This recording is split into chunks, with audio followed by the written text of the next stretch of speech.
Aujourd'hui, nous allons identifier les visées d'un discours oral. Alors, le discours argumentatif oral va défendre une idée, et c'est ce qu'on va appeler une thèse. Et du coup, nous, on va essayer de voir comment on repère si un texte vise à convaincre, persuader, voire manipuler. Et donc, convaincre, j'ai remis un peu ce que c'était. Convaincre, c'est défendre une thèse en s'appuyant sur la raison. C'est le mot-clé qu'il va falloir garder.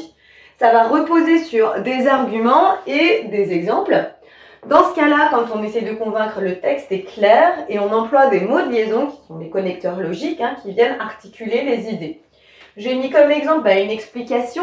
Par exemple, quand Fred et Jamie, plutôt Jamie d'ailleurs, fait les explications à l'oral dans C'est pas sorcier, on pourrait dire que ça s'apparente à ça. Et il y a aussi des discours qui sont faits à l'Assemblée qui reposent sur des rapports. Et dans ce cas-là, effectivement, ils sont plus dans le convaincre. Maintenant, on va voir ce que c'est qu'un discours qui est là pour persuader. Donc, de la même manière, il va défendre une thèse, c'est-à-dire une idée, mais cette fois-ci, il ne s'appuiera pas sur la raison, mais davantage sur l'émotion. Il y aura l'emploi d'images fortes, c'est-à-dire des figures de style, comme l'hyperbole qui est une exagération, l'accumulation, puisque ça vient donner du rythme, et c'est vrai que c'est assez efficace, des métaphores ou des comparaisons. Il y aura aussi une implication personnelle du locuteur, c'est-à-dire que celui qui prononce le discours, il s'implique dans son discours, il dit « je » ou il dit « nous » pour pouvoir marquer la connivence avec le spectateur. Il y aura également des questions rhétoriques. Les questions rhétoriques, ce sont les fausses questions qui sont là pour un petit peu susciter et à continuer le discours. Le fameux n'est-ce pas? Ça, c'est une question. Vous êtes d'accord avec moi, n'est-ce pas? On n'attend pas une vraie réponse, mais ça alimente le discours. Dans un discours qui vise la persuasion, souvent il y a de l'expressivité puisque c'est constitutif de l'émotion. Expressivité, la personne, donc à l'écrit on le verra avec les points d'exclamation, mais on sentira aussi que la personne s'engage et s'engage souvent physiquement. D'où la présence de gestes. On voit bien, notamment dans les discours politiques, là c'est vraiment, on peut s'appuyer là-dessus, qu'il y a des grands gestes. Voilà, les grands orateurs font ça. Et il y a une modulation de la voix pour capter aussi l'attention. En exemple, j'ai parlé des discours politiques, notamment la campagne présidentielle, on a pu en voir beaucoup qui faisaient appel à la persuasion. Et aussi dans le milieu judiciaire, les plaidoiries. La plaidoirie, c'est l'avocat qui défend son client en fait. Et donc là, évidemment, souvent, il y a ces procédés qui sont utilisés. Je précise que émotion et raison, donc l'un et l'autre sont parfois combinés. Le texte a une visée générale, mais à certains moments, il peut y avoir du convaincre et après un peu de persuader. Donc c'est pas tout l'un tout l'autre toujours. Et surtout, il n'y en a pas un qui est meilleur que l'autre. Il ne faudrait pas dire que convaincre c'est bien, persuader c'est pas bien. C'est juste, c'est pas la même chose et c'est pas pour le même but.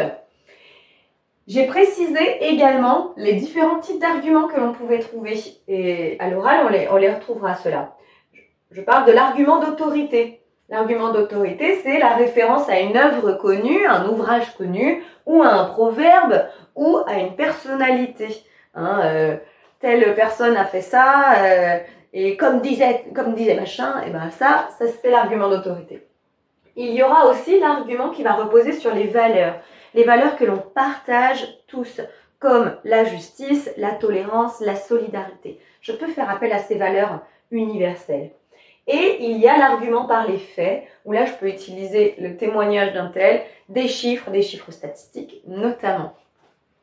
Je précise qu'il est important dans un discours à l'oral de se poser la question de l'implicite. Est-ce que j'ai bien tout compris? Parce que souvent dans le discours, il y a les mots certes, mais il y a ce qu'il y a derrière les mots. Et ça, c'est très difficile d'y avoir accès.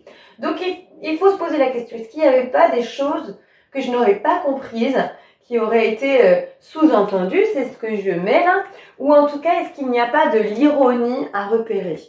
L'ironie, c'est l'inverse de ce que quelqu'un pense, mais quand il le dit, normalement, celui qui est en face le comprend. Et pour utiliser l'ironie, on peut employer des antiphrases. C'est le fameux « j'arrive quelque part, tout est dégoûtant » et je dis « ah bah c'est du propre ». Vous voyez, je dis « c'est du propre », c'est l'inverse de ce que je pense. Ceci dit, en face, les gens ont compris que j'étais pas en train de dire que c'était propre. Donc, et ça, c'est pas facile de le percevoir à chaque fois. Là, je donne un exemple qui est simple, mais bien souvent, c'est ce qui est le plus compliqué à déceler dans un discours oral. À toi de jouer à présent, afin de voir si tu as bien compris comment on repérait les visées d'un discours oral. Eh bien, j'ai mis au tableau le discours de quelqu'un de célèbre qui s'appelle l'abbé Pierre. Et il a prononcé ce discours le 1er février 1954. Donc c'est connu sous l'appel de l'hiver 54. Je ne sais pas si ça te dit quelque chose, mais en tout cas, je vais lire ce discours. Tu es prêt ? Mes amis, au secours. Une femme vient de mourir gelée, cette nuit, à 3 heures, sur le trottoir du boulevard Sébastopol, serrant sur elle le papier par lequel, avant-hier, on l'avait expulsée. Chaque nuit, ils sont plus de 2000 recroquevillés sous le gel. Chacun de nous peut venir en aide aux sans-abri. Grâce à vous, aucun homme, aucun gosse ne couchera ce soir sur l'asphalte ou sur les quais de Paris. Merci. Je précise juste que l'asphalte, eh bien, c'est le revêtement qu'il y a sur le trottoir. Donc en fait, ça signifie ici clairement sur le trottoir. Donc c'est un discours poignant.